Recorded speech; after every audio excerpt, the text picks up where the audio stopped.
But Yes, after 6 months, you moved back to Houston. I Sounds did. fun. Yeah, you see, went from like the most beautiful part of America to then America's The armpit. ugliest.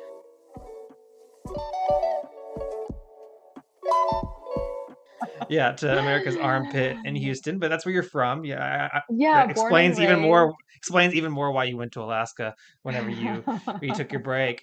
So why Houston, and what'd you do when you got back to Houston? Yeah, so I initially just kind of went back to Houston because I knew like, okay, I can just go move in with my older brother who lived there. And most of my like my parents, my older sister, like they're all in Houston. So kind of was like, okay, like I'm not sure what the next step is for me. Like I just kind of knew after the end of 6 months in Alaska, I just had this feeling like, okay, it's time to go. Like I got what I came for here. I feel uh recovered from burnout. I feel like I kind of know more of what I want my life to look like. And so I kind of more just went back to Houston because it was home. Nice. But I also immediately was like, man, I need some goals to work towards again. Like having a break was great, but I'm really big on always having a goal to work towards. If you don't have a goal you're working towards, it's just kind of like, how do you know what direction you're moving in? And you kind of, just wander aimlessly through life if you don't know where you're going. And so that's how I kind of felt was like coming back. I was like, okay, I'm just kind of aimlessly wandering. Like I gotta find something. Yeah. And I applied for just a ton of jobs just in, not back at Cisco, but at different similar companies, different companies in the industry where there's partner companies or maybe smaller companies that are much smaller than Cisco or kind of late stage startups, anything that I could kind of use my previous experience being in tech sales. It was like customer success positions and things of that nature. And man, I just was not getting any bites. It's kind of a tough time in the economy last fall, and I mean, still is not great, but at least back then, a lot of companies were doing layoffs. They were doing hiring freezes. So yeah, that was kind of my experience. And then I also was thinking like, okay, I'm in Houston. Like, yeah, I lived here for 4 years before going to Alaska. Like, there's got to be something else. Maybe I just need to like move to like Austin or something. Like, we've a ton of friends from Trinity who a lot of people moved to Austin after college. So I already had plenty of close friends in Austin. So I kind of just figured like, okay, like I visited Austin all the time when I was living in Houston. So I just figured might as well just move there and look at startups. So that's kind of what I did was just looking at startups because I was just facing so much resistance with getting a job that was kind of more related to what I was doing at Cisco. And so kind of like, okay, maybe I just got to try something different. So, tried to see that resistance as just a sign for myself to just try to think outside the box and do something a little bit different. Nice. And so, yeah, I ended up getting a job at a startup as the interim COO. So that's the beauty of startups is you can get a C-level position with absolutely no experience Nice. and a job that you have no business being in. So that's what you did, I guess. What was the name of the company that you worked for, and Yeah, what'd you so it's do? called Libra. Yeah, it's called Libra. The company was all about, ironically enough, trying to help people find balance. And so No it's all, way. yeah. So that was kind of the main reason. I was like, oh man, like I've struggled with finding balance my whole life. Like, sweet, like I could work on something that's actually going to benefit me because I've just lived in extremes my whole life. Like, I gotta find a way to make this happen. So yeah, I mean, we were trying to build a social platform that was just designed to help people find balance in their lives, mentally, physically, and emotionally, or mind, body, soul, however you want to spin it. Love it. Yeah, and being an interim COO, like, yeah, like I don't really know what I was doing. I think it was just, yeah, you're at a startup, no one really knows what they're doing, but you're just doing a lot of things, wearing a lot of different hats. So, I mean, it was super fun because you have this experience where, okay, it's complete opposite of a company like Cisco, where it's this Yeah. huge, huge enterprise company that's just been around for decades. And they operate a certain way and it's just very rigid. But then going to the complete opposite where it's like, okay, like there's absolutely no structure. Like you just have to wear all the hats and have to figure it out. And that this is the goal you're working towards.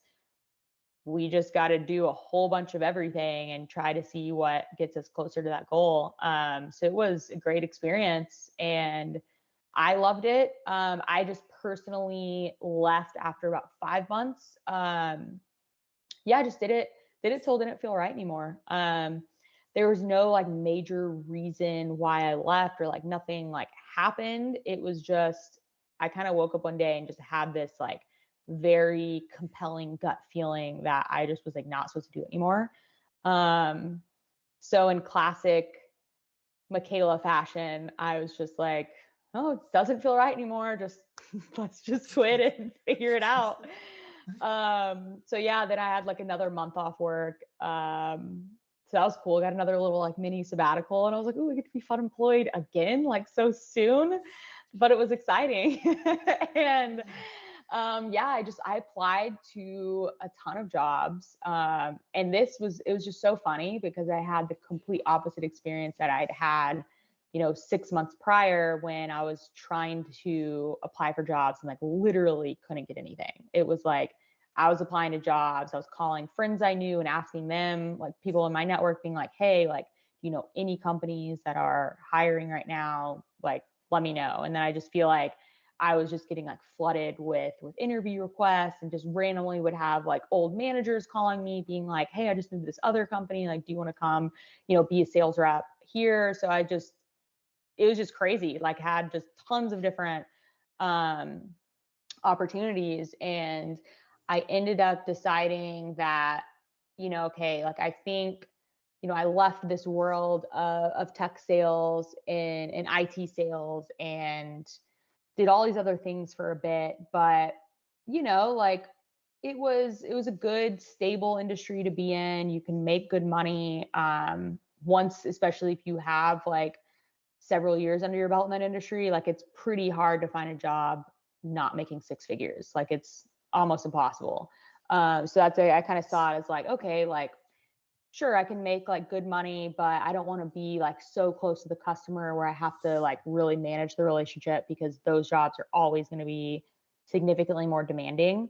And so like I knew my goal was like, okay, I can't just do the same thing I did before and just make work my life. Like I really, really want to try to have a balanced lifestyle as much as I can. So I was like, okay, how can I use my Cisco background, do a job where I can leverage that background, but not have as demanding of a job as I did at Cisco. So yeah, I was able to find that. So I got it where I work now.